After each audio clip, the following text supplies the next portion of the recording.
Évangile au nom de Jésus, nous conquérons.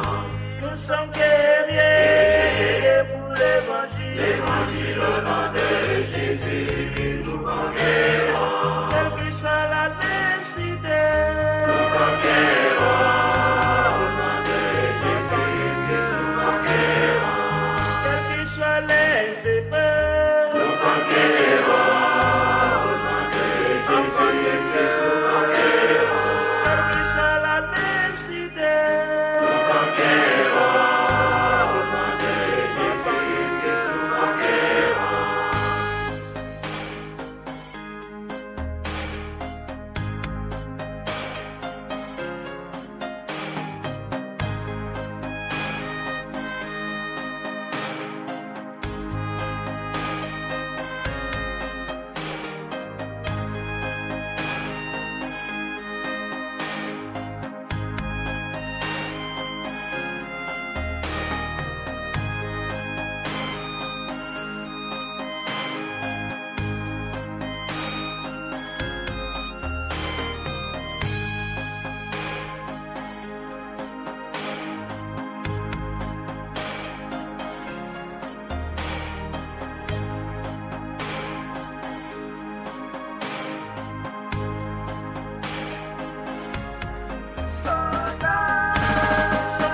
soldats pour l'évangile. Évangile au nom de Jésus, nous conquérons. Nous sommes guerriers pour l'évangile. Évangile au nom de Jésus, nous conquérons. Nous sommes vaillants pour l'évangile. Évangile au nom de Jésus, nous conquérons. Nous sommes soldats.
Trois, deux, un.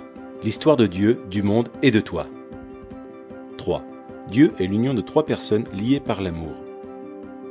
Au commencement, ils étaient trois, le Père, le Fils et le Saint-Esprit. Non pas trois dieux différents, mais un Dieu, union indissoluble de trois, une triunité, ou Trinité. La Trinité n'est pas un problème de maths ou une ancienne énigme. C'est la bonne nouvelle que Dieu est amour.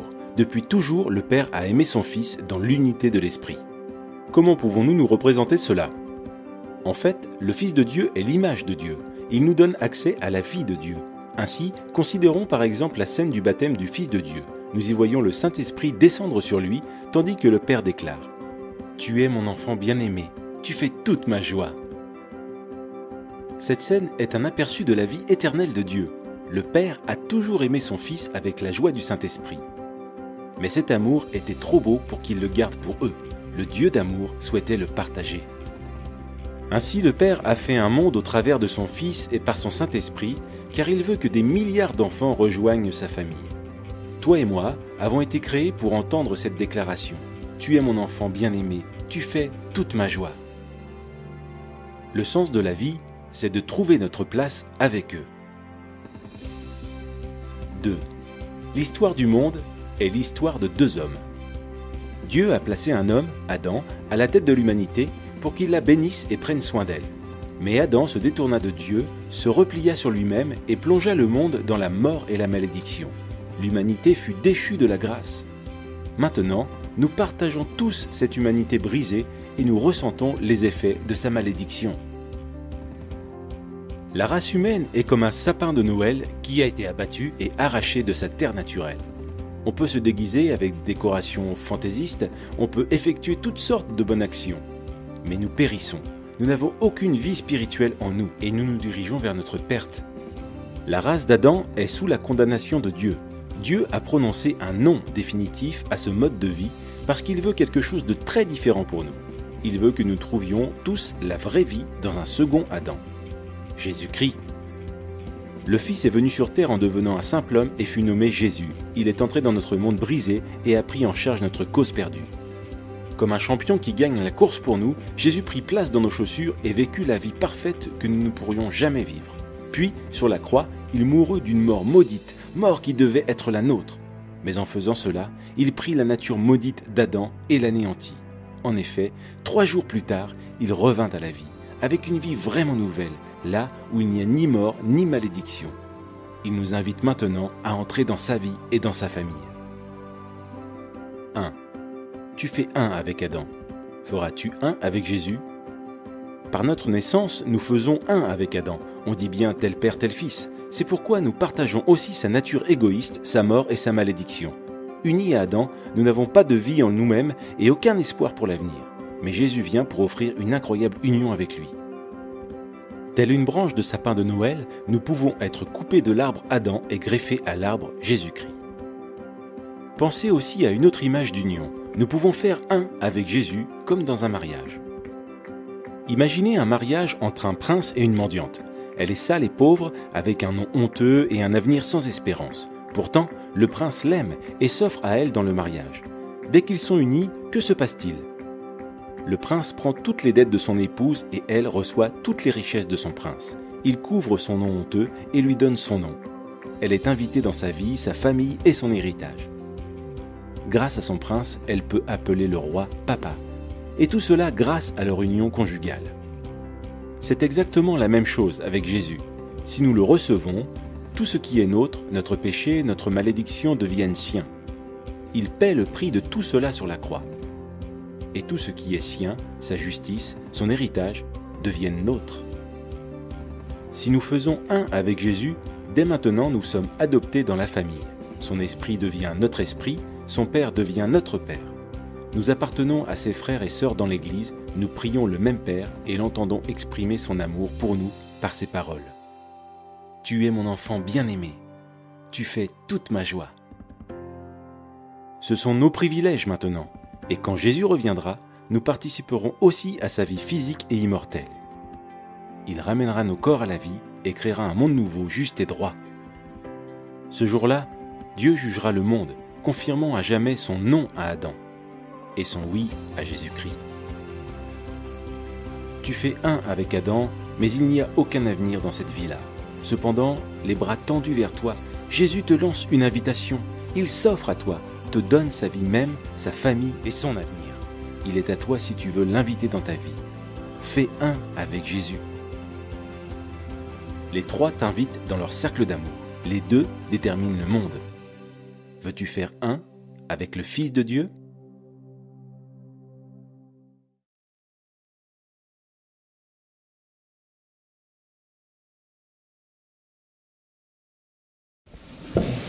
Un grand merci à Abdallah, merci Frère Ismaël. Donc votre temps est écoulé, donc je laisse la parole maintenant à nos chers amis chrétiens. Qu'est-ce que vous pensez du débat? Est-ce que ça va? Parce qu'il y en a au fond là-bas qui dort, il y en a une, j'ai l'impression qu'elle est sur un tatami, elle est constipée. Souriez un peu, vous pouvez sourire là? Parce que ceux qui viennent peut-être pour la première fois, sachez qu'on est habitué à ce type de débat. Hein. Il n'y a pas de problème, ils ont le droit d'argumenter, c'est musclé, etc. Mais nous aimons ces arguments, c'est très important. Parce que je sais qu'il y en a qui arrivent de Suisse, il y en a qui arrivent de Belgique. Ne vous inquiétez pas les Belges. Ça se passe comme ça en France. Les Suisses, ne vous inquiétez pas, chez nous, c'est pas du chocolat. D'accord? Merci. Donc la partie chrétienne, s'il vous plaît. Sortez un petit peu les points. Parce que là, en plus, Abdallah, là, il se moque un peu de toi, là. T'es arrivé de Montréal, c'est pas normal. Hein. Ça va, Abdallah, là, calme un peu maintenant. Ok. Très bien, partie chrétienne, 8 minutes, pas plus. Merci. Dieu, c'est pas comme s'il change d'idée. Quand il établit le système de sacrifice avec Moïse, c'est un système qui est établi ferme. OK? C'est un système qui est ferme. C'est pas comme si Dieu change d'idée par la suite. Il reste avec le système des sacrifices. Donc, il établit un système par lequel que si nous allons rentrer dans la présence de Dieu, la première chose qui doit être faite, on doit absolument gérer le problème du péché. N'oubliez pas que c'est le péché qui a fait entrer la mort dans le monde. Et à cause que la mort est entrée dans le monde, l'Esprit de Dieu nous a quittés. Et depuis lors, l'humanité a été abaissée dans sa dignité et abaissée dans sa force. Abaissée dans tous les niveaux.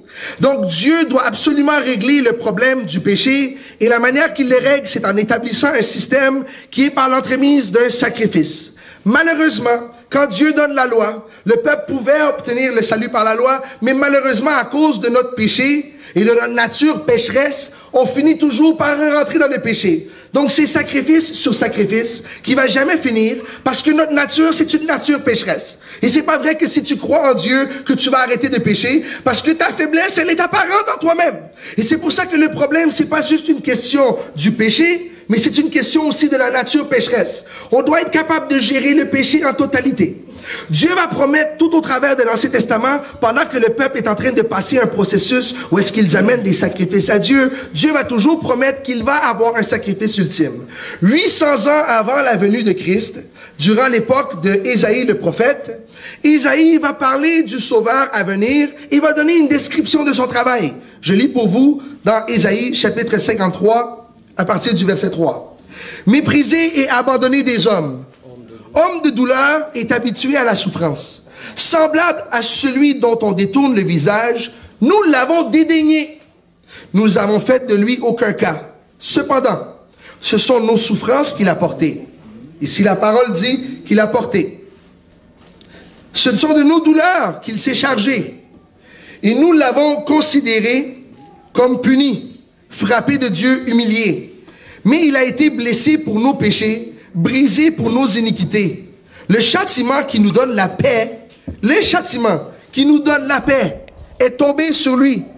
Et c'est par ses meurtrissures que nous sommes guéris. » Donc il est en train de parler ici d'un sauveur qui va venir pour porter les péchés. Le travail de l'agneau, que ce soit un travail qui est injuste, que ce soit un travail comme on veut le regarder pour dire, mais écoute, pourquoi que c'est un agneau innocent qui doit porter les péchés d'un autre? C'est le principe. Le principe, c'est que nous-mêmes, on ne peut pas se dégager de notre propre péché. On n'est pas en mesure. À cause qu'on a un besoin. Et c'est un besoin apparent, parce que le péché est en nous, et le péché amène la mort. Et la mort, ça nous amène dans l'au-delà, et là, on doit faire face à Dieu. Et on fait face à Dieu avec notre péché. Donc la seule manière, c'est de trouver une manière d'enlever le péché. Et c'est là que Dieu va trouver un système par l'entremise duquel il va envoyer l'agneau de Dieu, qui est Jésus-Christ, qui va être un sacrifice que Dieu lui-même offre pour nos péchés. Pourquoi? Parce que si on enlève le péché, Dieu peut revenir, vivre en nous. Il nous donne la vie. On parle ici pas simplement de la vie éternelle. Je parle de recevoir l'Esprit de Dieu pour commencer à être capable de surmonter dans tous les aspects de la vie. Ça, c'est le plan de Dieu. C'était toujours la rédemption. Et Dieu, depuis tout l'Ancien Testament, nous donne la lignée jusqu'à ce que Christ accomplit la parole. Où est-ce qu'il devient l'agneau par l'entremise que son sang, que nous sommes pardonnés. Merci. Merci Franck. Oh, d'accord. Ismaël et Abdallah, vous êtes vraiment très intelligents et bien. Je vous aime sincèrement. Et j'aime tous les musulmans. Je n'ai jamais rejeté un seul musulman. J'aime les musulmans. Parce que j'ai encore un bon nombre de membres de ma famille qui sont encore musulmans, ce sont mes frères. Et ils n'avaient pas compris. 23 ans durant, ils m'ont rejeté. Après, ils ont dit, ah Moussa, on ne savait pas que tu serais comme ça. On s'est retrouvés maintenant. Un tout petit peu le micro. Voilà. On s'est retrouvés et on va ensemble. Donc, les deux, ils sont mes fils. Mais c'est pas grave si tu es musulman, que je suis chrétien. On peut bien parler. Mais seulement, il faut faire beaucoup attention. Beaucoup attention. en lisant les versets comme ça et puis en les mettant hors contexte. Tu sais, dans le domaine théologique, on dit un verset hors contexte est un prétexte. Moi, j'écoute tout ça, c'est éloquent, c'est récitation. Mais maintenant, quand Jésus, Matthieu 7 qu'il a cité, je ne vous ai jamais connu. Ce sont des gens qui n'ont pas donné leur vie à Jésus et qui veulent profiter des vertus que lui donne. Et ces gens-là, il dit au dernier jour, je ne vous ai jamais connu, parce que vous n'avez jamais été avec moi. Mais ceux qui ont accepté Jésus, avec certitude, ils vont au paradis. C'est juste la précision que je voulais ajouter. Et puis, c'est, quoi dire, ce jeune homme riche qui s'est approché de Jésus, qui lui a dit, bon maître, Jésus est en train de dire, tu sais que Dieu est bon. Il n'y a que Dieu qui est seul Dieu est bon. Si tu m'appelles bon maître, ça veut dire, en fait, il est en train de dire, ça veut dire que je suis Dieu. Parce que toi, tu m'as appelé bon. Or, tu sais que dans la loi, Dieu seul est bon. Alors, il lui a dit, va et vends tout ce que tu possèdes et suis-moi. Et celui qui suit Jésus, c'est celui qui l'a accepté. Le jeune homme est parti, c'est la même chose qui est dite. Donc lui comprend mal, c'est la même chose qui est dite. Acceptant Jésus, en le suivant, ça voudrait dire qu'il l'accepte. Alors c'est sûr qu'il va au paradis. Corriger ces deux choses. Mais vraiment, pour dire, on ne doit pas s'amuser. Quelqu'un ne peut pas jouer, mais dans l'islam, quand on va dire salam, et puis on va aller au paradis, ça veut dire que Dieu est injuste, parce que quelqu'un va tuer, quelqu'un va blesser, il va voler, il va violer, il va dire salam, il va aller au paradis. Non, non, non, c'est quel Dieu ça? C'est lequel? C'est pas possible. Le péché doit partir. Sans le péché, on ne peut pas atteindre le ciel. Et la personne qui va enlever le péché, c'est toujours Jésus. Je crois que je suis arrivé, mais... Non, 1 minute encore. Il y a 1 minute. Oui, d'accord. Cher ami, ouais, parce que les jeunes là,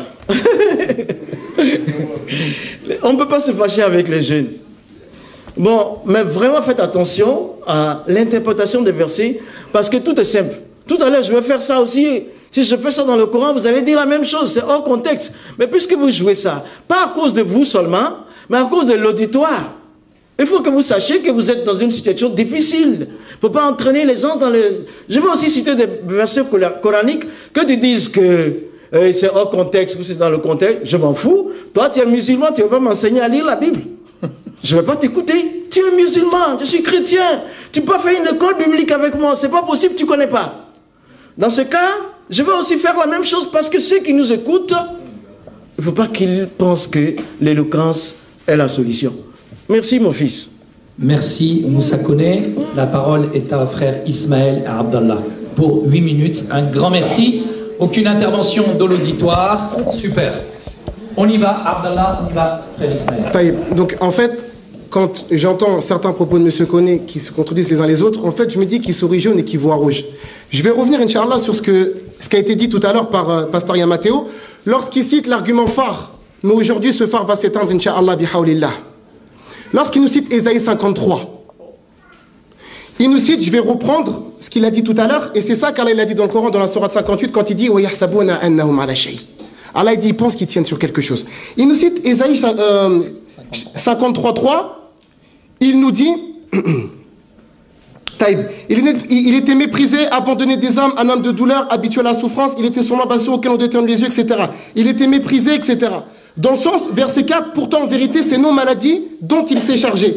Et c'est nos souffrances qu'il a prises sur lui. Mais auriez-vous oublié, monsieur Pasteur Yamateo, que Matthieu, dans le livre de Matthieu, chapitre 8, verset 16, numéro 17, n'a pas interprété cette prophétie comme vous? Le Saint-Esprit vous aurait-il abandonné? Matthieu, jamais de la vie, c'est un défi. Il n'a jamais interprété Ésaïe 53 comme ça.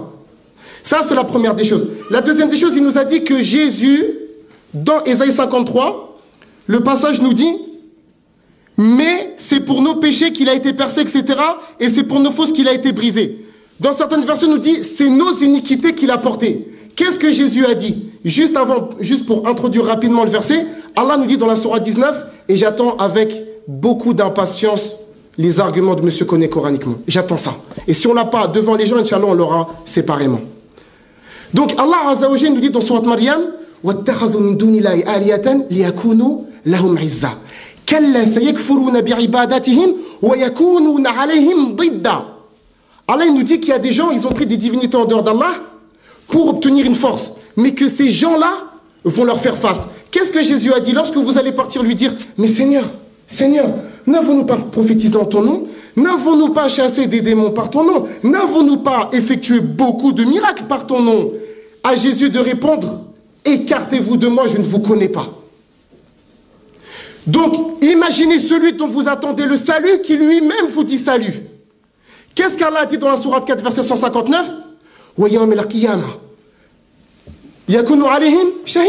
Allah dit le jour du jugement, Jésus sera témoin contre eux. Jésus va vous dire, je ne vous connais pas. L'interprétation que vous avez dit, lorsque vous avez dit c'est les gens, ils n'étaient pas avec lui, etc. Je vous réponds simplement avec Surat al-Baqarah, verset 111. Surat al-Naml, verset 64. Qul hatu burhanakum in kuntum sadiqin. Allah dit apportez votre preuve si vous dites la vérité. Et c'est la même chose dans Ésaïe 41. Donc là, ce qui a été cité tout à l'heure dans le livre, je termine rapidement, Inch'Allah, ce qui a été cité tout à l'heure, il nous a mentionné Marc 12.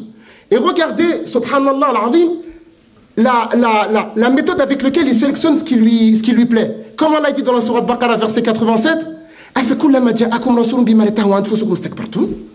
Allah dit, est-ce qu'à chaque fois qu'il y a un prophète qui vient avec une vérité contraire à vos souhaits, vous allez vous enfler d'orgueil? Il a coupé le verset. Mais ce n'est pas étonnant, étant donné que monsieur Koné a coupé des versets coraniques. Et aujourd'hui, on est là.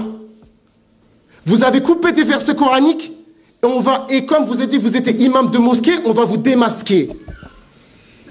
Là, dans le passage maintenant là, que je vous ai cité, vous allez voir que, parce que le passage qu'il a cité dans Marc 12, Jésus, l'homme, il est venu lui a demandé comment obtenir la vie éternelle. Il n'a jamais dit, crois à ma mort éternelle, enfin, crois à ma mort sur la croix pour avoir la vie éternelle. C'est un défi, mais il se défile. Isma, on va t'arrêter, parce que sinon, t'as un ordinateur. Hein. Abdallah, vas-y. Attention. T'inquiète, je prends. Moi, je vous ai dit, hein, je ne suis là que pour l'assister, je vous ai dit, je vous l'ai dit. Hein. C'est bon, on a compris. Okay. Donc, on vous a dit quoi? Vous nous avez parlé, vous avez dit qu'il fallait l'effusion de sang. Micro. Comme quoi qu'il fallait l'effusion de sang. Mais regardez, dans Matthieu chapitre 9, verset 2, qu'est-ce que dit Jésus au paralysé? Tes péchés sont pardonnés et sans une goutte de sang, même pas une égratignure. Donc ça veut dire quoi? Ça veut dire que de toute façon, il y a un moyen du salut sans forcément que ce soit par le sang. Ensuite, vous nous dites qu'il fallait forcément racheter le péché. Mais écoutez, nous, notre Seigneur, il est un Rahman, il est le miséricordieux. Si vous prétendez que votre Dieu, lui, ne peut pas pardonner, il réclame une rançon, c'est très problématique pour votre notion de Dieu amour. Et je continue. Dans Psaume chapitre 103, verset 12, qu'est-ce qu'il nous est dit? Il nous est dit ça. Regardez, écoutez bien, mesdames et messieurs. De même que l'Orient est éloigné de l'Occident, il nous éloigne de nos transgressions. Comme un père compatissant pour son enfant, l'Éternel est compatissant envers ceux qui le craignent. Mais moi, ma question, messieurs les pasteurs, qui est plus compatissant qu'un père envers son enfant? La mère. Et vous, mesdames qui sont ici, là, est-ce que vous allez demander une rançon à votre enfant pour le pardonner? Non. On ne demande pas de rançon. Et c'est pour ça que le prophète sallallahu alayhi wa sallam nous a donné un hadith rapporté par Bukhari ou Muslim qui dit que Allah est plus miséricordieux envers ses serviteurs qu'une mère pour ses enfants. Donc si vous nous dites que Dieu est amour, Dieu serait capable de pardonner sans faire couler le sang d'un innocent qui ne veut pas mourir. C'est un problème. Alors moi je continue. Vous nous avez parlé de la loi encore, pasteur Yamatelo. Mais dans Jean chapitre 7, verset 19, que dit Jésus aux Juifs? Il leur dit, Moïse ne vous a-t-il pas donné la loi? Et pourquoi voulez-vous me faire mourir? Regardez, Jésus informe aux Juifs, il vous a donné la loi. C'est-à-dire, par la loi, normalement, vous êtes guidés. Mais pourquoi cherchez-vous à me faire mourir? Donc, Jésus, il ne sait pas pourquoi ils veulent les faire mourir. Comment vous pouvez dire qu'il est venu pour mourir? Lui-même, il ne le sait pas. Ça, c'est une question que je vous pose. Et vous nous avez dit que seul Jésus peut être le sauveur. Je vous renvoie dans Luc chapitre 16, verset 27 à 31, où qu'est-ce que nous dit Jésus? Il nous parle de l'histoire de Lazare et du riche, et il dit quoi? Ils ont Moïse et les prophètes, des pécheurs. Et quand on va dans Matthieu chapitre 5, verset 17, Jésus lui-même accomplissait la loi de Moïse, un pécheur. Et je vous rappelle que si vous nous dites que Jésus est Dieu, donc votre Dieu, suivez la loi d'un pécheur. Pourquoi vous ne suivez pas les traces de votre Dieu? au sens littéral. Je continue. Maintenant, je peux vous donner encore autre chose. Par exemple, vous nous avez dit, comme quoi, oui, on passe le salam, et voilà, le musulman, il va au paradis. Ce n'est pas nos propos. Je vous ai donné le moyen pour que nous nous aimons. C'est ça, le hadith. C'est ça que je vous ai dit. Mais maintenant, si vous voulez comment on va au paradis, le hadith est dans Bukhari wa Muslim. Celui qui dit la ilaha illallah, les portes de l'enfer lui sont fermées. Une minute. Et puis voilà. Maintenant, je vais continuer encore. Parce que Ismaël, je suis obligé de détendre un peu. Donc, vous, pasteur Koné, vous nous avez dit que oui, vous n'étiez pas sûr d'être sauvé. Et en tant que chrétien, vous êtes sûr d'être sauvé. Mais moi, je vous renvoie encore à Luc chapitre 18 verset 14, parce qu'en disant que vous êtes sûr d'être sauvé, vous êtes semblable à un pharisien, et nous qui restons humbles, nous sommes semblables à un publicain. Qu'est-ce qui s'est passé dans ce passage? Le pharisien se vantait, il disait que oui, il n'est pas juste, et il priait en se vantant. Et le publicain, que disait-il? Il disait que lui, c'est un pécheur qui vraiment, il espère en gros la clémence d'Allah. Et qu'a répondu Jésus? Celui qui s'élèvera sera rabaissé, et celui qui se rabaisse sera élevé. Jésus vient de vous rabaisser. Je suis désolé. On essaie de vous soutenir. Merci infiniment. Abdallah, je te prends les questions qui te restaient. Voilà. Merci. Dans l'Ancien Testament, tous les prophètes et Moïse, la loi et les prophètes témoignaient tous d'un sauveur.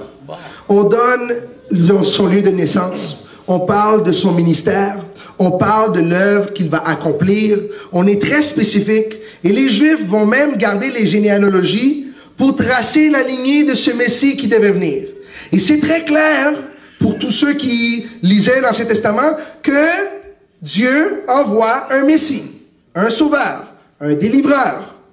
Même Moïse lui-même va dire qu'il va avoir un qui va être comme moi, qui va libérer. Et il ne parlait pas de Mohammed, il parlait de Christ qui allait libérer le peuple de l'entremise du péché. C'était de ça qu'il parlait. Maintenant, on parle de Jésus comme étant le seul sacrifice. Et je vous explique pourquoi. Quand on amenait les agneaux pour offrir un sacrifice à Dieu, on obligeait que l'agneau soit sans tache ni ride. Il fallait que l'agneau soit parfait. Donc on voit là la sainteté de Dieu qui n'accepte pas n'importe quoi. Il est tellement clair sur le fait qu'il accepte pas n'importe quoi que Dieu lui-même va dire « Je n'accepte pas la justice de l'homme ». Il va dire dans Ésaïe 64, verset 6, « Nous sommes tous comme des impurs et toute notre justice, c'est comme des vêtements souillés. Nous sommes tous flétris comme une feuille et nos crimes nous emportent comme le vent. » Donc ici, il dit « Notre justice est comme un vêtement souillé ». Imagine maintenant, en pensant que toutes nos belles œuvres qu'on fait, tous nos sacrifices qu'on fait, Dieu lui-même va dire, ça passe pas. Si Dieu était ton professeur à l'école, la note de passage, ça serait 100%. S'il accepte 99%, ça veut dire que Dieu s'associe avec l'imperfection. Et Dieu est trop grand et trop saint pour s'attribuer ou s'associer avec quelque chose qui n'est pas absolument parfait. Donc Dieu, il fallait qu'il envoie un sacrifice parfait, sans tache ni ride. Même le Coran va dire que le diable, essayant de toucher Jésus, n'a pas été capable de le faire. Il est le seul qui a marché sur cette terre, qui n'a pas été touché par l'entremise du péché. Mohammed lui-même va déclarer qu'il portait le fardeau du péché, demandant le pardon à Dieu jusqu'à 70 fois par jour, selon les hadiths. Ça, c'est une fois aux 20 minutes. Et ici, maintenant, on parle d'un autre qui s'appelle Jésus, qui jamais n'a péché. Il est né d'une femme vierge, aussi collaboré avec le Coran. Donc, il n'est pas né dans le péché d'Adam. Donc, il vient sur la terre sans péché. Il n'est pas touché par le péché. Et il vit une vie sans péché. Il était le sacrifice parfait. Tu sais comment on sait qu'il est le sacrifice parfait? Parce que quand il est mort, la mort n'a pas pu le garder. La raison par quoi la mort ne pouvait pas le garder, c'est parce qu'il n'y avait pas de péché sur sa vie. Mohammed est mort. Il est resté sous le tombeau. Parce que le péché le garde lié. Et chacun de nous, si on meurt avec nos péchés, la mort va nous garder liés. Et ce n'est pas nos bonnes œuvres qui peuvent nous sauver. La seule chose qui peut nous sauver, c'est un sacrifice parfait. Quand Jésus est mort, la mort n'a pas pu le garder plus que 3 jours. Après, il a éclaté la puissance de la mort et il a été ressuscité. Et quand il a été ressuscité, il a donné l'opportunité à tous ceux qui croiraient en lui d'être pardonnés de leurs péchés et de recevoir la vie éternelle. Vous avez posé la question tout à l'heure pour dire pourquoi Jésus pouvait dire à quelqu'un tes péchés sont pardonnés et pourtant il n'y a pas eu d'écoulement de sang. Il y avait une femme adultère qui selon la loi devait être lapidé. Pourtant, Jésus va dire, moi non plus, je ne te condamne pas. Est-ce que Jésus était en train d'aller contre la loi? Est-ce que Jésus était en train de contrarier Dieu? Absolument pas. La seule raison pourquoi le Seigneur a pu lui laisser aller libre, c'est parce qu'il allait aller prendre sa place à la croix. Voilà. Il a laissé la personne aller, il a dit, va, tes péchés sont pardonnés. Parce qu'il allait prendre le péché de la personne. C'est pour ça qu'il avait l'autorité pour le faire. Merci. Merci. Merci, pas de réaction sur la salle. Vous n'êtes pas dans une messe ou à la mosquée, s'il vous plaît. Merci. Ouais. Je continue, juste pour rebondir encore. Approche le micro. Ouais. Pardon. Pour rebondir encore sur Matthieu 9 là, où Jésus a dit à la femme, au malade là, tes péchés sont pardonnés, va. Il n'a pas parlé de sang. C'est vrai, ça ici, c'était pour prouver que lui, Jésus, il pardonne les péchés parce qu'il est Dieu.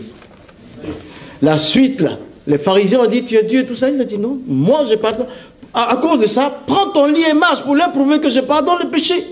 C'est pas n'importe qui, attention. Il cite les passages, mais avec amour, je te dis, mon fils, il faut bien comprendre le contour. Il l'a dit parce qu'il n'y a pas quelqu'un sur la terre qui était capable de pardonner le péché, à l'exception de Jésus. Il dit, pour leur prouver que je pardonne le péché, prends ton lit et va-t'en. Et le gars est parti, il est guéri, il est parti. Voilà. Mais, par contre, je vais dire une chose. Le prophète, moi je dis tout de suite, hein, vraiment, que vous me pardonnez, je n'ai rien contre les musulmans de mal. Tout du bien. Parce que je sais que vous n'êtes pas candidat pour l'enfer. Tous veulent, on veut aller au paradis. Ces jeunes gens, ils ont juste des roulements des airs et tout. C'est bon, c'est votre âge. Moi, j'ai plus le temps pour ça. Jésus pardonne les péchés, mais le prophète de l'islam, j'ai tout le grand respect pour lui. C'est juste pas mon prophète parce que je ne suis pas musulman. Voilà, c'est tout. Sinon, c'est un grand homme. Et puis, je vais remarquer, c'est vrai, c'est un grand homme. On ne peut pas réunir 2 milliards de personnes sous un leadership et être n'importe qui. J'ai du respect. Je vous le dis. Mais je ne suis pas musulman. Donc, pour moi, ce n'est pas mon prophète. On se comprend là. J'essaie de porter des gants pour vous expliquer. Et puis, la facilité avec laquelle les enfants ils attaquent la Bible, il n'y a pas un homme qui va se lever pour te toucher parce que tu as attaqué la Bible. La Bible n'a pas besoin d'être défendue. Elle se défend d'elle-même. Mais moi, si je commence à attaquer le Coran comme ça, on va me lever une fatwa sur la tête. Ça, c'est la vérité. Moi, je dis, j'ai blasphémé. Mais je vois qu'ils sont en danger et le peuple est en danger. Il ne faut pas regarder. Moi, je vais dire une chose. J'ai 64 Ici, ans. tu peux le faire. Voilà, je vais le faire. Merci. Ici, sens-toi à l'aise, tu peux le faire sans aucun problème. Tu as mon autorisation. Merci, je le dis. Autorisation. Jésus pardonne le péché parce que lui seul a le pouvoir de pardonner le péché. Il est Dieu. Le prophète de l'islam ne peut pas pardonner le péché. Je dis, c'est vrai. Il y a des hadiths qui sont là. Mohammed, il a visité la tombe de sa mère. Il a pleuré, il a pleuré. Il dit, j'ai demandé à Allah si je pourrais prier pour le pardon du péché, pour le pardon de ma mère. Allah a dit non, tu as le droit d'aller seulement. Ça, c'est dans Sahih Muslim. 22,59. Ensuite, moi je suis francophone, donc si on parle en français. Dans la sourate 9, verset 80, Mohammed dit, parce que son oncle Abi Talib n'a pas accepté de devenir musulman avant sa mort. Suite à ça, il a dit, Mohammed dit, même si tu demandes pardon 70 fois, pour eux, Allah ne leur pardonnera pas. Parce qu'il n'a pas les moyens de le faire. Il ne peut pas le faire. Je suis arrivé à la fin? Oui. Mais c'est le début du commencement, les enfants. Non, il faut une relation avec Dieu. Les Ivoiriens, je ne les invite plus, moi. Abdallah, frère Ismaël, allez-y s'il vous plaît, perdons pas de temps. Vous avez 8 minutes, merci. Donc, pardon, avant qu'il commence, hein, personne n'attaque personne. Personne n'attaque aucune Bible. C'est un débat. Donc les gens, il faut savoir que le collectif Hanifiya et Moussa Koné et Yamateo, ils n'ont pas dormi de la nuit. Ils ont cherché. Ils veulent seulement vous ouvrir les yeux. Chacun pense qu'ils ont la vérité. Mais il y a un seul Dieu et il n'y a qu'une religion. Amen. Donc, ils sont là, ils se fritent un peu. Mais il n'y a rien de haine, il n'y a pas de. Il n'y a pas tout ça, hein. On est bien d'accord, tout ça, hein, à part que je peux me tromper, hein. Non, tu t'es pas trompé, il n'y a pas de souci, c'est bon enfant. Un grand merci. Abdallah, frère Ismaël, on y va. Tout à l'heure, à ce qui a été cité, on a dit, dans le livre de Ésaïe 53, on nous dit que, pour les chrétiens, Jésus doit porter les iniquités. Mais Jésus lui-même dit aux gens qui viennent le voir, retirez-vous de moi, vous qui commettez l'iniquité. Je pose une question. Est-il venu pour les prendre ou est-il venu pour vous chasser avec lorsque vous allez venir à lui? Lorsqu'il a cité tout à l'heure, et je pense que c'est ça qui montre sa grande ignorance dans le Coran, il cite Surat Tawbah, verset 80, mais le verset que vous avez cité, monsieur Konehadekoumoullah, c'est Surat Tawbah, verset 113, et Surat Qasas, verset 56. C'est pour ça, tonton, depuis tout à l'heure, tu cours, d'argumenter à court, assieds-toi, on donne cours. Donc, là, maintenant, on va revenir. Ici, dans le Coran, la notion du salut, c'est pas aussi difficile que chez vous. Parce que dans le christianisme, et depuis tout à l'heure, ils n'ont pas relevé le défi. Où est-ce que Jésus a dit, croyez en ma mort pour avoir le paradis? C'est un défi. La Bible, elle est là. Ramenez-nous un verset où Jésus a dit, celui qui croit en ma mort obtiendra le paradis. Fin du débat. La Bible est là. La caméra est là, les musulmans sont là, les chrétiens sont là. Donc là maintenant, juste pour, avant de donner la parole à mon frère Abdullah Habibahullah, la doctrine dans l'islam, c'est pas ça. Le prophète sallallahu alayhi wa sallam, sur lequel je vais revenir tout à l'heure, nous a dit Kullu badi adam khata. Tous les êtres humains font des péchés. Et dans la sourate 4, verset 28, Allah nous dit Wa khulqal insanu da'ifa. L'être humain a certes été créé faible, mais nous avons un créateur qui pardonne. C'est pour ça que je vous défie de me ramener dans la Bible autant de fois qu'on trouvera le terme pardonneur qui est cité plus de 200 fois dans le Coran, dans la Bible. Vous êtes dans l'incapacité la plus totale et dans le handicap le plus parfait de nous montrer que le Dieu biblique est plus miséricordieux que le Dieu coranique. Les livres sont là, les caméras sont là, le public est là. Fa'tu bi kitabikum in kuntum sadiqin. Allah dans Surat Safat, il dit apportez votre livre si vous êtes véridique. Apportez la Torah, lisez-la si vous êtes véridique. Notre Seigneur Tabaraka wa Ta'ala, il nous dit dans Surat Zumar, Qul ya ibadi alladhina asrafu ala anfusihim. Ô vous qui avez commis des excès, qui avez abusé, la taqnatu min rahmatillah. Allah dit désespérez pas la miséricorde d'Allah. Inna Allah yaghfiru dhunuba jami'a. Allah pardonne tous les péchés. Allah subhanahu wa ta'ala efface nos péchés. Allah tabaraka wa ta'ala, il couvre nos péchés. On fait le péché, il nous couvre. On pêche et il nous pardonne. Et Allah azza wa jalla nous dit dans Surat An-Nisa, verset 48 et 116, Inna Allah la yaghfiru an yushraka bih wa yaghfiru ma duna dhalika liman yasha. Allah dit, Allah azza wa jalla ne pardonne pas le polythéisme. En dehors de cela, il pardonne à qui il veut. C'est-à-dire même sans le pardon, Allah nous pardonne. Le Seigneur absolu, la miséricorde, il a prescrit sur lui la miséricorde. Nous avons un Seigneur qui nous aime. Al-Wadoud, wa wal-Ghafour al-Wadoud. Inna Rabbi Rahimun Wadoud. Allah nous dit, et certes, mon Seigneur, il est très miséricordieux et plein d'amour. On n'a pas besoin de sacrifier un innocent. C'est-à-dire que dans le christianisme, pour être pardonné, il faut verser le sang. Dans l'islam, il faut verser l'eau. C'est les ablutions. Le christianisme, comment ça se passe? On tue, l'islam, on fait ça. On fait les ablutions, on est pardonné. Qu'allez-vous choisir ici? Verser le sang ou verser l'eau? Ah, mashallah. Donc, là maintenant pour terminer, c'était juste pour terminer. Merci.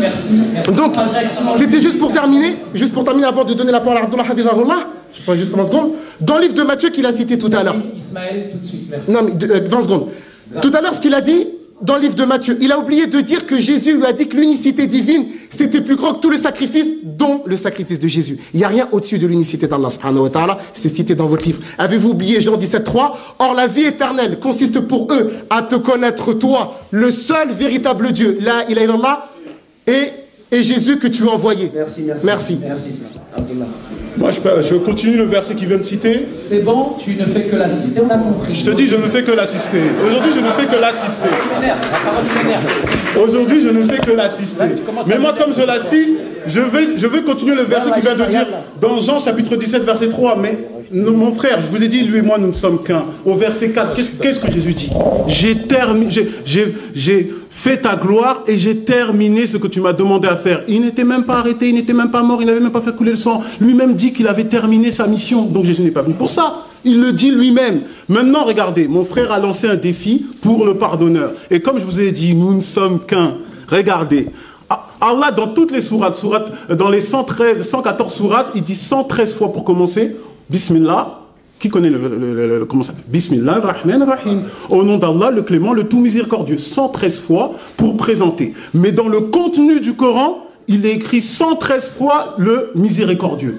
Et la seule sourate où il n'a pas commencé par au nom d'Allah, le clément, le très miséricordieux, il y a le miséricordieux, mais il n'est pas pour Allah, il est pour le prophète sallallahu alayhi wa sallam, dans la sourate 9. Et combien de fois il y a le mot miséricordieux dans cette sourate 9? 9 fois. Alors regardez, moi je vous défie, encore une fois, je vous défie de me montrer la même chose dans la Bible. Ensuite, je continue. Vous nous avez parlé du Messie. Vous nous avez parlé du Messie, vous nous avez parlé des Juifs, mais les Juifs n'ont jamais eu la conception du Messie que vous avez. Ils n'ont jamais entendu quelqu'un qui vient pour mourir sur la croix. Jamais. Et quand on va dans Matthieu chapitre 23, verset 1 à 3, Jésus dit quoi? Écoutez les scribes et les pharisiens, observez tout ce qu'ils disent. Parce qu'ils disent et ne font pas. Donc ce qu'on reproche aux pharisiens, c'est de ne pas faire. Mais leur conception divine est totalement bonne. Mais jamais les Juifs n'ont eu cette conception d'un Dieu venu en chair pour mourir sur la croix. Cela n'existe pas. Maintenant, vous nous avez parlé de la préfiguration. Mais moi, vous nous dites qu'il fallait un agneau parfait. Mais je vous rappelle que bibliquement, je dis bien bibliquement, l'agneau parfait en étant Jésus est taché de péché bibliquement. Lorsqu'on va dans Matthieu chapitre 26, verset 36 à 46, Jésus demande de ne pas mourir. Mais or, dans Matthieu chapitre 16, verset 23, il avait dit à Pierre qui s'opposait à sa mort, tu as des pensées sataniques. Donc Jésus, quand s'il s'est opposé à sa propre mort, il a eu aussi des pensées sataniques, avec 3 prières sataniques. Ça, c'est selon la Bible. Donc si vous voulez un Jésus sans péché, rejoignez l'islam. Ensuite, vous avez dit, les œuvres, qu'on peut être pas sauvé par les œuvres. Regardez, c'est Jésus lui-même qui parle. Quand vous allez dans Matthieu chapitre 25, en effet, j'ai eu faim et vous m'avez donné à manger. J'ai eu soif et vous m'avez donné à boire. J'étais étranger et vous m'avez accueilli. Et après, les personnes vont dire, quand on t'a vu dans tout ça, pour que tu puisses nous dire qu'on t'a fait ça. Ils vont dire, non, à chaque fois que vous l'avez fait, au moindre mon petit frère, vous l'avez fait pour moi. Et pour maintenant, ceux qui n'ont pas fait tout ça, qu'est-ce que dit Jésus? Il dit, retirez-vous. Et il dit quoi? Regardez bien comment il finit dans le verset 46. Et ils iront à la peine éternelle, tandis que les justes iront à la vie éternelle. C'est par les œuvres que Jésus juge. Et il n'a pas parlé de rédemption. Je continue encore pour finir. Pour vous dire tellement il y a de moyens de salut dans l'islam. Au fait, c'est très simple. Il y a un hadith rapporté par Bukhari ou Muslim qui dit que chaque fois que le musulman il va à la mosquée, le pied droit, une bonne action, sachant que dans la sourate 28, verset 84, l'action est multipliée, et le pied gauche, un péché effacé. Maintenant, je dis à Moussa Koné, il vous fallait juste savoir où se trouve la mosquée et une bonne paire de chaussures. Et c'est réglé. Le paradis est pour vous, Inch'Allah. C'est tout. C'est tout. Super. Celui qui dit lance des défis à la Bible. Luc 23, 42 à 43. Sur la croix, Jésus est crucifié, il est là-haut. 2 brigands à sa gauche et à sa droite, un, chacun d'un côté. Et il y en a un qui a dit, quand ton règne viendra, prends-moi avec toi. Quelque chose comme ça. Jésus a dit, ce soir, aujourd'hui, tu seras au paradis avec moi. Aujourd'hui, tu seras au paradis avec moi. Il l'a dit, c'est écrit, ça ne sera pas effacé. La parole ne sera jamais abolie. Il l'a dit, sur la croix, c'est là. Je ne veux pas répéter cette histoire de Jésus, mais je ne réponds plus, mais je réponds par ici. Sur la croix, Jésus a dit au brigand, l'homme qui avait tué au criminel, il dit, aujourd'hui tu seras au paradis avec moi. Il le dit. Donc ça, point barre. Et puis il faut comprendre une chose, c'est que quand Jésus a dit, il ne voulait pas mourir, on raconte des choses. Jésus était Dieu parce qu'il était la parole de Dieu et il était humain parce qu'il devait souffrir comme un être humain pour la rédemption. Il devait sentir les clous comme moi. C'est ce côté-là que l'islam ne comprend pas. Pendant 30 ans, j'étais dans l'islam. Moi-même, j'attaquais les chrétiens. Oh, vous dites que Jésus est Dieu, il n'est pas Dieu. Il est humain, il est tout ça. 30 ans après ma conversion, il n'y a pas d'autres arguments, c'est les mêmes choses là. Je vous dis, la nature de Jésus, il est parole de Dieu, il est devenu un homme pour sacrifier, pour se sacrifier. Mais il devait prendre les clous à la même douleur que moi. Ça, c'est ce que je dis. Attention, quant à Mohamed, lui, il dit quoi? Il a trouvé une nouvelle manière de faire entrer les gens au paradis. Dans la Sourate 9, verset 111, Allah a acheté aux croyants leur vie et leurs biens. En échange, il leur accorde le paradis. C'était bien, c'est bon. Il faut leur accorder le paradis. En foi de quoi? Ils se battront pour la cause d'Allah. Ils tueront et se feront tuer. Il leur a fait une promesse dans la Torah et l'Évangile. Ça, c'est pas dans la Torah et l'Évangile, c'est pas comme ça. Jésus a racheté la vie des disciples pour qu'ils aient la vie éternelle. Non pas qu'ils la perdent en tuant et en se faisant tuer. Jamais. C'est un Dieu qui n'a pas un plan de rédemption pour ses disciples. Ce Dieu-là n'est pas le Dieu qui peut amener au ciel. Il rachète ta vie et tes biens et puis te dit, tu vas te faire tuer. Pourquoi? Jésus est venu nous racheter de la vaine manière. Il est écrit en Corinthiens 6, verset 20. Vous avez été rachetés à grand prix. Glorifiez Dieu dans votre âme et dans votre esprit qui appartiennent à Dieu. Pour qu'on ait la vie éternelle, il nous rachète. Pas pour qu'on aille mourir et tuer en tuant les autres. Pour aller dans quel paradis quand tu tues les autres? Tu vas aller où ça?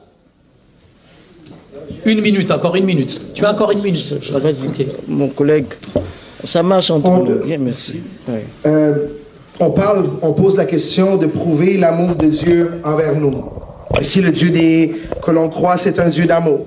Eh bien, la parole de Dieu nous dit, car lorsque nous étions encore sans force, Christ, au temps marqué, est mort pour les impies. À peine mourrait-on pour un juste. Quelqu'un peut-être pourrait-il mourir pour un homme de bien, mais Dieu prouve son amour envers nous, en ce que lorsque nous étions encore des pécheurs, Christ est mort pour nous.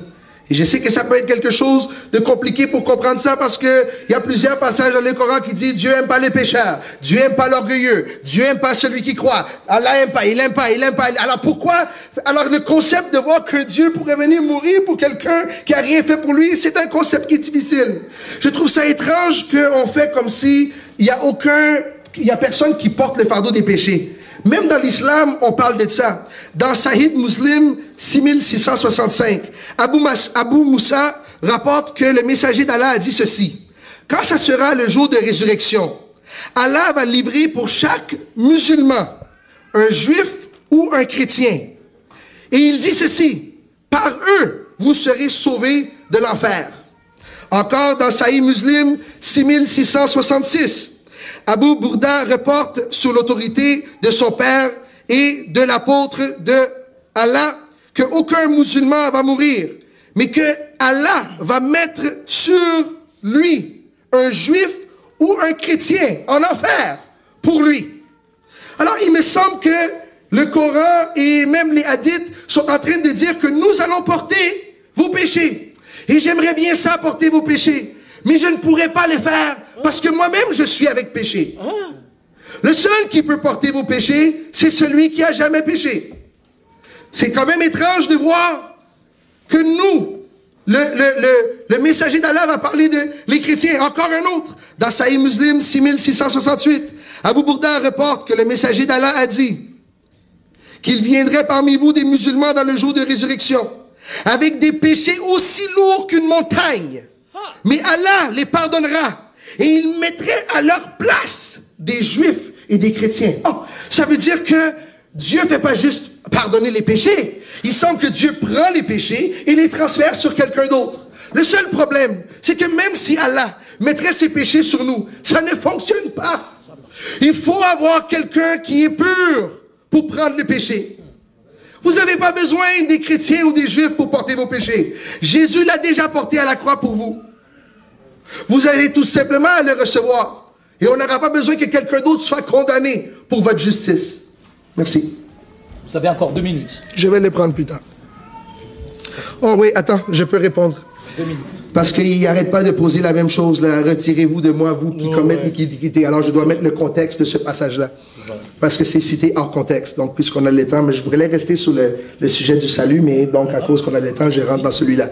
Ici, le Seigneur est en train de parler de ceux qui allaient croire en lui, qui allaient venir vers lui le jour du jugement. Et on comprend que la manière qu'on parvient au salut et la manière qu'on maintient le salut, c'est 2 choses différentes. Nous venons au salut par la foi en Christ, mais quand on le reçoit pas simplement comme sauveur, mais on le reçoit également comme Seigneur. Seigneur veut dire qu'on soumet notre vie à lui. Maintenant, si une fois que tu as reçu le Seigneur, on dit qu'on connaît un arbre par son fruit. Si je dis que je suis un pommier, mais tu vois simplement des bananes, je suis pas un pommier, je suis un bananier. Alors le Seigneur était en train de dire ici, même si tu dis je suis un pommier, je suis un pommier, je suis un pommier, mais tous tes fruits, c'est des bananes, ne pense pas qu'en disant que tu es un pommier, que tu vas être sauvé. C'est en produisant des pommes. Et pour produire des pommes, il faut se soumettre à celui auquel nous avons donné notre vie. Et c'est pour ça qu'il disait, retirez-vous de moi, parce qu'il disait, le salut s'obtient par la foi. Mais pour le maintenir, ça requiert une vie qu'on se soumet au Seigneur Jésus-Christ, pour qu'on puisse produire des œuvres dignes de notre repentance. Merci. Un grand merci. Vous aviez même c'est super en tout cas de pouvoir vous écouter les uns les autres et puis vous nous amenez dans un débat beaucoup plus élevé que nous avons eu précédemment. Un grand merci pour la richesse du frère Yamateo, du papa Moussa. Merci frère Ismaël, on te connaît, hein, et merci pour tes interventions qui sont énergiques et ne vous méprenez pas. En tout cas, il est plein de respect à l'égard de nos frères et bien-aimés chrétiens. Mais j'aime en tout cas ces disputes théologiques qui amènent en tout cas un peu d'énergie, qui réveillent une conscience. La parole est à vous, mes amis musulmans. Merci. Donc, écoutez, moi, tout ce que je vous dirais, arrêtez de nous donner du sel lorsque le plat spirituel d'aujourd'hui réclame du sucre, s'il vous plaît. D'abord, Jésus a parlé ouvertement au monde. Il le dit lui-même dans Jean chapitre 18, verset 20. Il n'a rien dit en secret. Vous ne pouvez pas, je répète, mesdames et messieurs, ils ne peuvent pas dire, Jésus a dit, je suis venu, vous croyez que je meurs sur la croix, vous allez au paradis. Voilà, vous nous avez parlé du djihad. On va couper court, très rapidement. Lorsqu'on va dans Juge chapitre 16, verset 23, Samson, qu'est-ce qu'il a fait? Il a fait un attentat suicide de 3000 morts, bénis par l'Éternel. Lorsqu'on va dans David, dans 1 Samuel chapitre 18, verset 27, qu'est-ce qu'il a fait? En fait, il voulait se marier. Il a tué les Philistins, les a mutilés, il a coupé 200 prépuces pour donner comme dot au roi Saül pour sa fille. Donc le djihad biblique a permis un mariage avec une dot assez spéciale. Ensuite, qu'est-ce qui se passe? Dans 1 Roi chapitre 15 verset 5, Dieu dit David a toujours été droit envers l'Éternel et ne s'est jamais détourné de ses commandements. C'est-à-dire tout ce qu'a fait David, Dieu, donc Jésus selon vous, est béni. Et je continue encore dans 1 Roi chapitre 11 verset 12 verset 13, Dieu ne détruit pas le peuple d'Israël à cause de la fidélité de David. Donc le djihad de David vous a permis d'avoir le peuple d'Israël, d'avoir Jésus et votre rédemption. Sans le djihad de David, pas de salut selon la conception chrétienne. Et je rappelle encore une fois, vous nous avez dit qu'il n'y a que Jésus qui peut pardonner les péchés. C'est totalement faux. Les apôtres aussi le font dans Jean chapitre 20 verset 23. Et Jésus n'a pas la possibilité de pardonner tous les péchés. Dans Matthieu chapitre 20 verset 23, avec ses meilleurs disciples, Jacques et Jean, la mère des fils de Zébédée leur a demandé à Jésus, je veux qu'un de mes fils soit à gauche, l'autre à droite. Lui, il a dit, cela ne m'appartient pas, ça appartient au Père. Donc Jésus n'a pas tous les pouvoirs. Et dans Luc, il n'a pas tous les pouvoirs de pardonner les péchés, c'est clair et net. On peut encore continuer. Mais je vais juste vous dire quelque chose. Il faut qu'on soit clair. On n'a pas dit qu'en islam, vous faites n'importe quoi et vous allez directement au paradis. Non, du tout. Mais la différence pour expier les péchés est totalement différente que chez les chrétiens. Par exemple, le hadith rapporté par Ibn Majah, qui est authentifié par Cheikh Albani, nous dit quoi? Celui qui se repent d'un péché, c'est comme s'il ne l'avait jamais commis. Donc, se repentir, ça expie les péchés. Par contre, vous, faire couler le sang d'un innocent, ça expie les péchés. Moi, ma question, quelle est la religion qui semble le plus droit? C'est tout, pour l'interrogation. Ensuite, je peux encore continuer. Par exemple, nous, en islam, on peut aller au paradis comment? Si on fait quoi? On se charge d'un orphelin. Le hadith nous dit quoi, rapporté par Bukhari ou Muslim? Il nous dit que celui qui se charge d'un orphelin, alors il sera avec les 2 doigts de la main avec le prophète sallallahu alayhi wa sallam au paradis. Ça veut dire que nous, un innocent, on doit le conserver en vie. Mais vous, votre salut, il fallait que vous preniez l'innocent et fassiez le couler le sang alors qu'il ne voulait pas mourir. Ma question, quelle religion entre vous et nous devrait se réclamer comme étant une religion d'un Dieu d'amour? Point d'interrogation. Je continue encore? On va aller doucement, on va aller très doucement, ne vous inquiétez pas. Dans Jérémie chapitre 31, verset 29, pour vous dire que vous nous dites qu'il faut absolument les sacrifices. C'est totalement faux. Dans Jérémie chapitre 31, verset 29, qu'est-ce que la Bible nous dit? Elle nous dit, en ce jour-là, on ne dira pas que le père qui mange les raisins verts, c'est l'enfant qui aura mal aux dents. Chacun mourra pour ses fautes. C'est clair. Et celui qui mange les raisins verts, c'est lui-même qui aura mal aux dents. Maintenant, je vous défie encore une fois. On aime les défis, c'est le collectif Hanifia, c'est comme ça. Donc maintenant, dans Jean chapitre 8, verset 40, quand Jésus a vu les Juifs, qu'est-ce qu'il a dit? Pourquoi cherchez-vous à me faire mourir? Moi, un homme qui a entendu la vérité que j'ai dit de Dieu. Ça, Abraham ne l'a pas fait. Vous accomplissez l'œuvre de votre père, le diable. Donc comment une œuvre satanique peut ramener nos pasteurs au paradis? On ne distingue plus l'œuvre de Dieu de l'œuvre de Satan?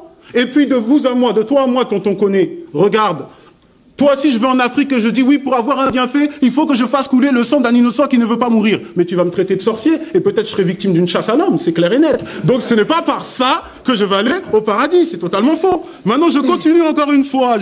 Le hadith rapporté par Tirmidhi, on nous dit quoi? Que Allah, il tend la main le jour pour celui qui veut se repentir la nuit. Et il tend la main la nuit pour celui qui veut se repentir le jour. C'est ça le croyant. Il reste 3 minutes. Par rapport à ce qui est posé une question, je veux savoir est-ce que Jésus peut pardonner le blasphème contre l'esprit? Donc ça c'est la première chose. La deuxième des choses, lorsqu'il a cité des versets du Coran qu'il est incapable de citer, mais le verset que vous avez cité par rapport à ce que Dieu n'aime pas les pécheurs, vous avez exactement la même chose dans le livre dans le livre de Psaume chapitre 5 verset numéro 5. Donc là maintenant, entre guillemets, lorsque M. Koné tout à l'heure, il s'est levé en disant dans le sens qu'il ne va pas attaquer les musulmans, mais c'est normal vu qu'à l'époque de toute manière, il attaquait les chrétiens en leur crachant dessus, en les insultant et en leur disant, je répète ces termes, en leur disant d'aller se faire voir. Alors que ça, c'est complètement contraire à la doctrine coranique. Vu que Allah nous dit dans le Coran, dans la sourate 2, verset 83, وَقُولُوا لِلنَّاسِ حُسْنًا. Parlez avec les gens de la meilleure des manières. Sourate 16, verset 125, أُدْعُوا إِلَى سَبِيلِ رَبِّكَ بِالْحِكْمَةِ وَالْمَوْعِظَةِ الْحَسَنَةِ وَجَادِلْهُمْ بِالَّتِي هِيَ أَحْسَنُ. Allah il nous dit d'appeler donc à notre religion avec la sagesse et la bonne exhortation. Et là, tout de suite, on est devant la caméra. Puisque M. Koné a dit qu'il vienne, nous sommes là. J'ai une question à vous poser devant la caméra, devant tout le monde. J'ai la vidéo ici. Lorsque vous avez coupé un verset coranique, vous avez menti sur le verset d'Allah Azza wa Jal, dans Sourate Al-Ankabut, verset 46, où vous avez dit « Ne discutez pas avec les chrétiens ». Ce verset n'existe nulle part dans le Coran. Vous l'avez inventé devant la caméra. La caméra est là, regardez la caméra et expliquez-nous pourquoi vous avez dit ça. Parce que dans le verset, Allah nous dit quoi? Allah il nous dit de parler avec les chrétiens, les juifs, de Ahsan en arabe. C'est le top, le paroxysme de la bienfaisance et de la bienséance.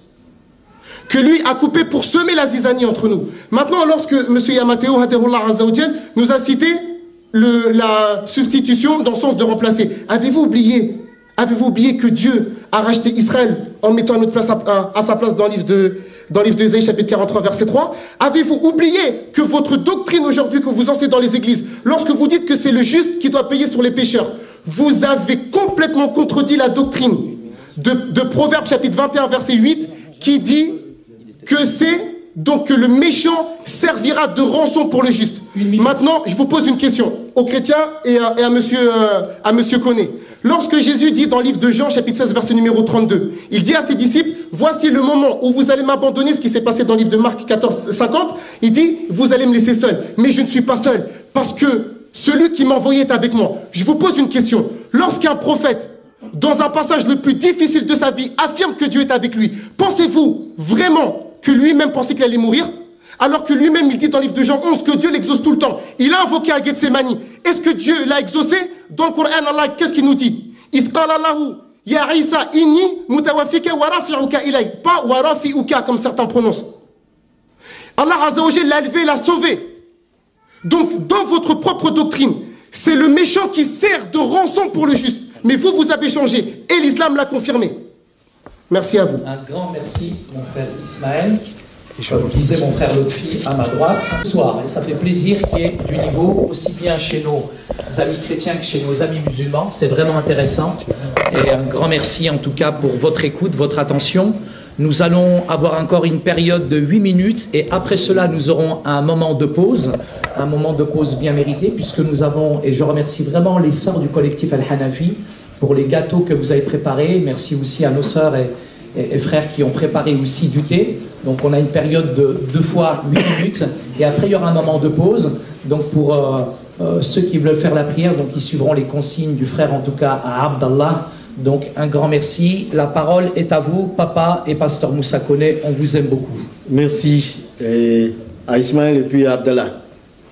Abdallah, je t'avais vu à la télé, dans une vidéo là, avec Morgan Priest.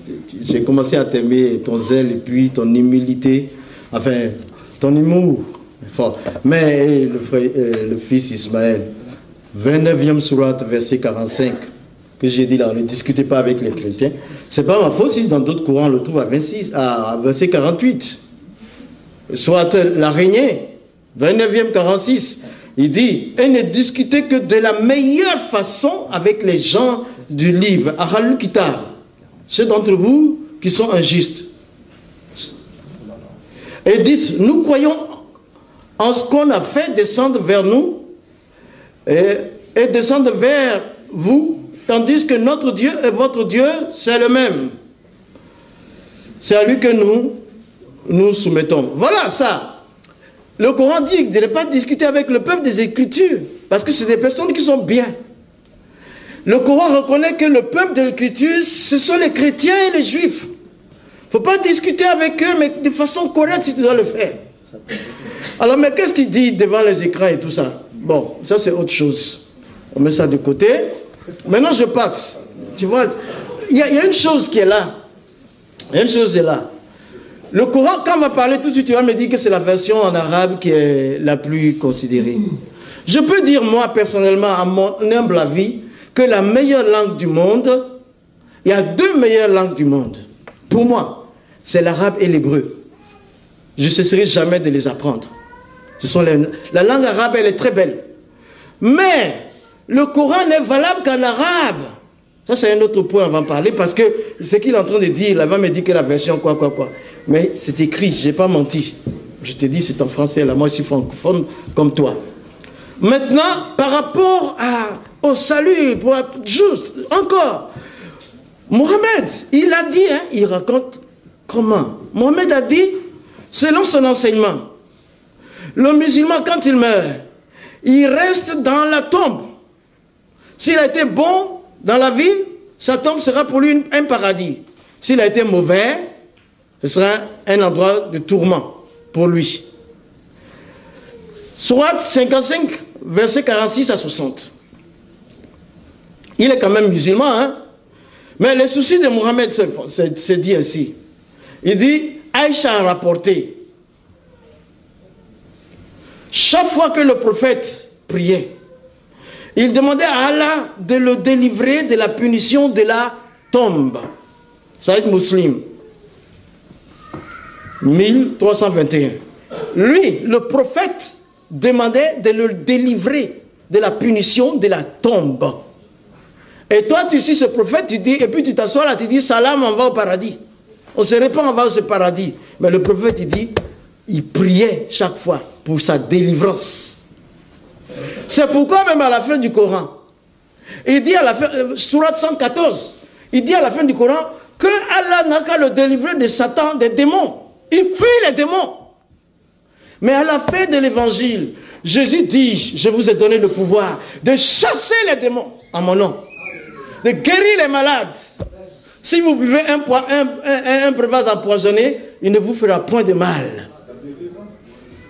Alors le prophète de l'islam, il est mort sous empoisonnement par une de ses concubines. Il faut suivre Jésus. Il n'y a pas d'autre controverse. S'il vous plaît. Il faut suivre Jésus. Et si vous êtes dans le doute, allez demander à ceux qui lisent la Bible, la vraie voie. Jésus est le chemin, la vérité et la vie. Nul n'est pas arrivé au paradis si tu ne passes pas par Jésus. Waouh! 4 minutes. Bravo. Évangéliste Francky. Merci. La doctrine du pardon pour les péchés par l'entremise d'un sacrifice, elle est établie tout partout dans la Bible. Elle est sans arrêt. Elle se trouve dans Exode, quand le peuple de Dieu sort de l'Égypte, et on le voit encore dans le livre de Lévitique. Le livre de Lévitique, ça se trouve à être le livre des sacrificateurs, dans lequel on donne les prescriptions exactes sur comment s'approcher de Dieu et comment venir à lui. Donc, pour parler des rançons, que le méchant est une rançon, c'est pas le méchant est une rançon pour le juste. On parle qu'il faut un sacrifice pour les péchés. C'est la seule manière de s'approcher de Dieu. Et la Bible, elle est très claire en ce qui a trait à cela. Maintenant, je pense pas que c'est normal parce que on parle que Allah pardonne les péchés. Mais pourtant, avec les quelques textes que je vous ai lus tout à l'heure, on voit qu'il ne les pardonnait pas. Il met les péchés sur quelqu'un d'autre.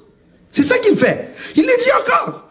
Il dit, Abu Bourda rapporta que le messager d'Allah dirait qu'il viendrait des gens parmi les musulmans le jour de la résurrection avec des péchés aussi lourds qu'une montagne, et qu'Allah les pardonnerait et mettrait à leur place des juifs et des chrétiens. Encore dans le hadith 110, on dit que Abu Moussa dit par là, le messager d'Allah dit dans le jour de résurrection, mon Oumma sera amené en 3 groupes. Une sorte entrera dans le paradis sans donner à compte pour leurs actions. Un autre va rentrer et vont être admis dans le paradis. Mais encore un autre va porter sur leur dos des péchés comme une grande montagne. Allah va demander aux anges qui leur connaît, qui sont ces gens? Et ils vont leur répondre, ce sont tes humbles esclaves. Et Allah va répondre, mets les péchés de eux sur les juifs et les chrétiens. Et après, laisse les esclaves rentrer au paradis en vue de sa miséricorde. On critique le Dieu des chrétiens parce qu'il a envoyé un sacrifice plein d'amour pour aller mourir à la croix pour nous. Pourtant, ce même Dieu-là va me punir pour vos péchés. Ça fait pas de sens. Où est l'amour dans ça? On critique l'évangile pour dire quel Dieu méchant qui va envoyer un innocent pour mourir. Mais pourtant ici, Dieu va prendre les péchés et il va les larguer sur des chrétiens et des juifs pour que nous on aille en enfer, pour que vous ayez la justice. Non, je pense qu'on a une erreur ici. Mon Dieu a beaucoup plus d'amour parce que il vous condamne pas à ma place. Il a envoyé son propre fils prendre ma condamnation. Et on met en doute son amour. On met en doute son sacrifice. 6 heures sur la croix et tout son sang. Non, on peut pas le douter. Et la preuve qu'il est le sacrifice unique et ultime, c'est sa résurrection. S'il ne pouvait pas ressusciter, si on l'aurait entrelacé dans les liens de la mort, on aurait dit que son sacrifice était inacceptable. Mais le fait que le Père l'a ressuscité, la seule manière qu'il pouvait le ressusciter, c'est parce qu'il n'avait aucun péché. Donc le péché n'avait pas emprise sur lui. Parce qu'au début, qu'est-ce qui a fait entrer le péché dans le monde? Qu'est-ce qui a fait entrer la mort dans le monde? C'est notre péché. Et qu'est-ce qui a gagné la victoire sur la mort? C'est parce que Christ était sans péché. Et il nous accorde cette même victoire. Il nous accorde. Quand tu le reçois, tu reçois pas simplement le pardon pour tes péchés, mais tu reçois également la victoire sur le tombeau. Parce que le même esprit qui a ressuscité Jésus-Christ d'entre les morts, quand on reçoit le même esprit. C'est une garantie. C'est une preuve.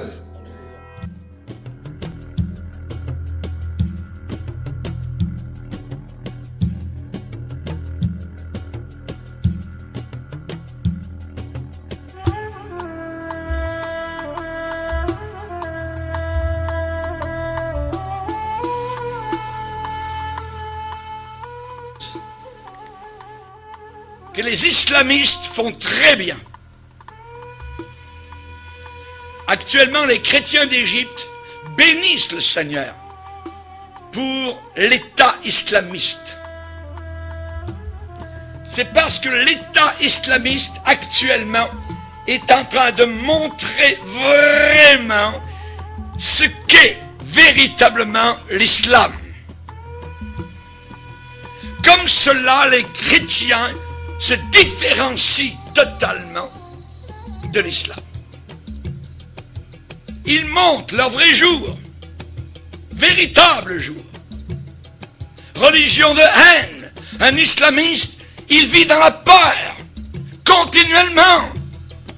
On peut lui couper la tête, on peut lui couper les mains au nom de son Dieu Allah, qui est un faux Dieu, qui est un démon. Il se regarde le visage dans le miroir, il a peur. Il ne sait pas. Quand il prie, qu'il se met à genoux, il a peur. Il vit dans la peur. Nous les chrétiens, nous sommes véritablement la religion de paix, la religion d'amour. Nous pardonnons. Nous pardonnons. L'islam ne pardonne pas. C'est une religion de vengeance. Le secret d'une vie paisible. Une vie paisible. Nous les chrétiens, nous ne sommes pas des contentieux, nous ne sommes pas des gens de guerre, des gens de troubles. Nous sommes des gens de paix. Nous ne tuons personne. Voyez, nous ne prenons pas les armes.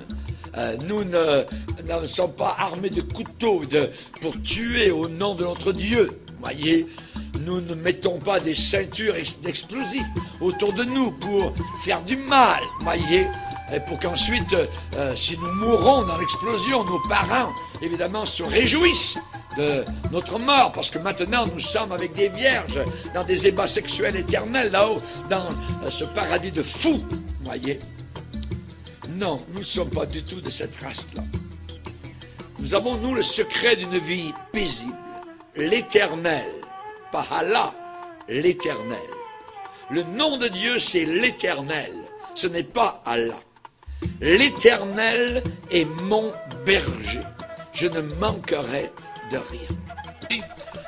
Dans les locaux de ce journal, Charlie, eh bien, il y avait un homme du gouvernement français qui déclarait en disant, eh bien, ces gens-là tuent.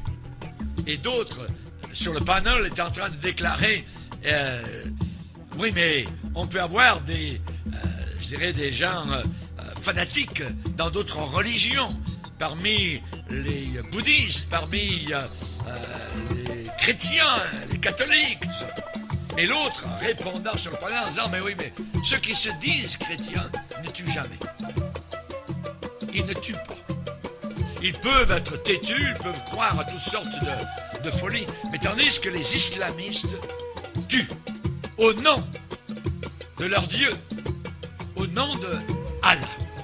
Nous, chrétiens, nous avons une façon de vivre.